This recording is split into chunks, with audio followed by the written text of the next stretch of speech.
Dobro. History. Archive. 여러분, 스티브 잡스를 애플로 화려하게 복귀시킨 게 아이폰이 아니라 장난감 애니메이션 한 편이었다면 믿어지시나요? 이건 그냥 흔한 성공 스토리가 아니에요.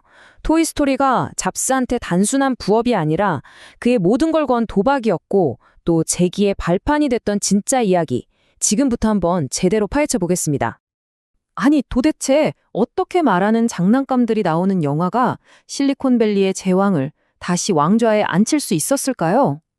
이 질문에 대한 답을 찾으려면요, 시간을 거슬러 올라가야 합니다.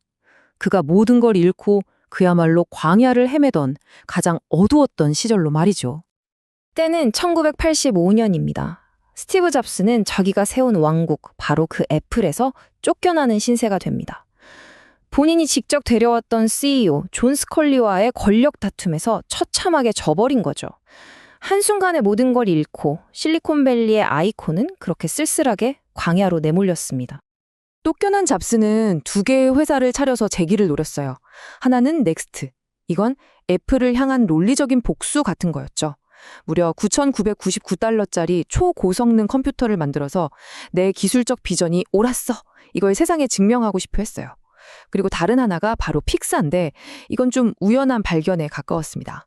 조지 루카스 감독한테서 $1,000,000에 인수하긴 했는데 이때만 해도 잡스 머릿속에 애니메이션은 1도 없었어요. 오직 비싼 그래픽 컴퓨터를 팔 생각뿐이었죠. 근데 여기서 잡스가 또 실수를 합니다. 애플에서 했던 그 실수를 그대로 반복한 거예요. 시장이 뭘 원하는지는 관심 없고 그냥 기술력만 믿고 비싼 하드웨어를 팔겠다는 꿈. 그 꿈은 정말 순식간에 재가 되어 사라지기 시작합니다. 이 숫자 좀 보세요. 135,000달러. 이게 픽사 이미지 컴퓨터 한 대 가격이었습니다. 지금 돈으로 따져도 2억 원에 가까운 컴퓨터인데, 아니 이걸 도대체 누가 사겠어요? 결과는요. 예상하셨겠지만 처참했습니다. 역사상 팔린 픽사 이미지 컴퓨터는 고작 300여 대. 잡스의 하드웨어 전략은 그야말로 완벽한 실패로 끝났습니다. 회사는 매달 돈을 태우면서 파산 직전까지 갔어요. 1994년까지 잡스는 자기 개인 재산 5천만 달러, 우리 돈으로 600억 원이 넘는 돈을 쏟아부으면서 간신히 픽사의 숨통만 붙여놓고 있었죠. 잡스 본인도 나중에 이걸 두고 실패를 통해 배운 너무나 비싼 수업료였다고 말할 정도였으니까요. 하드웨어 사업이라는 배가 완전히 침몰하고 있을 때 이 절망의 바다에서 한 줄기 빛이 보이기 시작해요. 바로 존 라세터라는 천재 애니메이터였죠. 근데 이 사람도 참 공교롭게 잡스처럼 자기 업계에서 쫓겨난 또 다른 추방자였습니다. 존 라세터는 1983년에 디즈니에서 해고당한 비운의 찬제였어요. 시대를 너무 앞서서 컴퓨터 애니메이션의 미래를 봤는데 아무도 그의 말을 믿어주지 않았던 거죠. 하지만 픽사에서 그는 자기 재능을 폭발시킵니다. 단편 럭소 주니어로 아카데미상 후보에 오르더니 마침내 1988년 틴토이로 오스카 트로피를 딱 거머쥐어요. CG가 그냥 기술 자랑이 아니라 사람의 마음을 움직이는 예술이 될 수 있다는 걸 세상에 증명한 순간이었습니다. 스티브 잡스도 나중에 이렇게 말했어요. 나는 계속 픽사에 돈을 쏟아붓고 있었는데 유일한 희망은 존이 만드는 단편 영화들 뿐이었다. 결국 하드웨어의 완벽한 실패라는 절망이 역설적으로 픽사의 운명을 애니메이션으로 돌려세운 거죠. 정말 아이러니하지 않나요? 하지만 단편 영화랑 장편 영화는 차원이 다른 문제잖아요. 영화 한 편 만들려면 어마어마한 돈과 배급망이 필요한데 돈줄이 마른 픽사에게 선택지는 딱 하나였습니다. 아이러니하게도 존 라세터를 내쫓았던 바로 그 거대 제국, 디즈니의 손을 잡는 거였죠. 당시 픽사가 얼마나 절박했는지는 이 표 하나로 다 설명합니다. 1991년에 디즈니랑 맺은 계약, 이건 한마디로 노예 계약이었어요. 영화랑 캐릭터에 대한 모든 권리는 100% 디즈니 거, 창작에 대한 최종 결정권도 디즈니한테, 수익은 픽사가 고작 12.5% 가져가는 거였어요. 심지어 속편 만들 권리까지 디즈니가 다 가져갔죠. 그냥 모든 걸 다 내준 계약이었습니다. 이 불평등한 계약 아래서 토이스토리 프로젝트는 시작됩니다. 그리고 영화가 아예 엎어질 뻔한 최악의 위기를 맞닥뜨린 후에 단 6일 만에 모든 걸 뒤집는 기적 같은 승리를 거두게 되죠.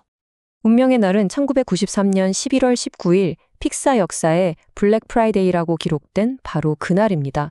디즈니 임원들 앞에서 중간 결과물을 보여주는 시사회였는데 결과가 그냥 재앙 수준이었어요. 문제는 뭐였냐면 디즈니가 계속 주인공을 좀 더 엣지 있게, 더 센 캐릭터로 만들어라 이렇게 압박을 한 거였죠. 디즈니 요구대로 뜯어고친 주인공 우디는 더 이상 우리가 아는 그 정감 가는 카우보이가 아니었어요. 다른 장난감들을 막 절벽으로 밀어버리는 아주 비열하고 냉소적인 폭군이었죠. 오죽하면 우디 목소리를 맡았던 톰 행크스마저 시사회 끝나고 아니 이 캐릭터 완전 개자식이네요? 라고 외쳤을 정도였으니까요. 시사회장은 얼음장처럼 차갑게 식어버렸고 디즈니의 제작 총괄이 차갑게 한마디를 내뱉습니다. 모든 제작 즉시 중단하시오. 스티브 잡스가 10년간 쏟아부은 $5천만 허공으로 그냥 사라지는 순간이었어요. 바로 이 순간이 모든 걸 바꾼 분기점이었습니다. 디즈니가 투자를 끊자 모두가 이제 끝났다 생각했죠. 근데 스티브 잡스는 달랐습니다. 그는 디즈니의 명령을 어기고 자기 마지막 남은 돈을 털어서 제작팀한테 각본을 다시 쓸 기회를 한 번 더 줍니다. 경영진이 아니라 창작자들을 믿는 마지막 도박을 건 거예요. 그리고 그 도박이 역사에 남을 대박을 터뜨립니다. 1995년 11월 22일 완전히 새롭게 태어난 토이스토리가 개봉하자 전 세계가 열광했어요. 근데 더 놀라운 건 그 다음입니다. 정확히 6일 뒤 픽사가 나스닥에 상장하면서 잡스를 하루아침에 억만장자로 만들었죠. 10년의 서름과 실패를 단 6일 만에 완벽하게 되갚은 정말 영화 같은 역전극이었어요. 픽사의 성공은 그냥 돈방석에 앉은 게 아니었어요. 할리우드와 월스트리트를 동시에 정복했다는 이 성공 신화는 잡스가 애플로 돌아갈 수 있는 가장 강력한 무기이자 명분이 되어주었습니다. 이제 그는 더 이상 쫓겨난 패배자가 아니었어요. 승리자의 모습으로 돌아갈 준비를 마친 겁니다. 그의 위상이 얼마나 달라졌는지는 이 두 계약서를 비교해보면 바로 알 수 있습니다.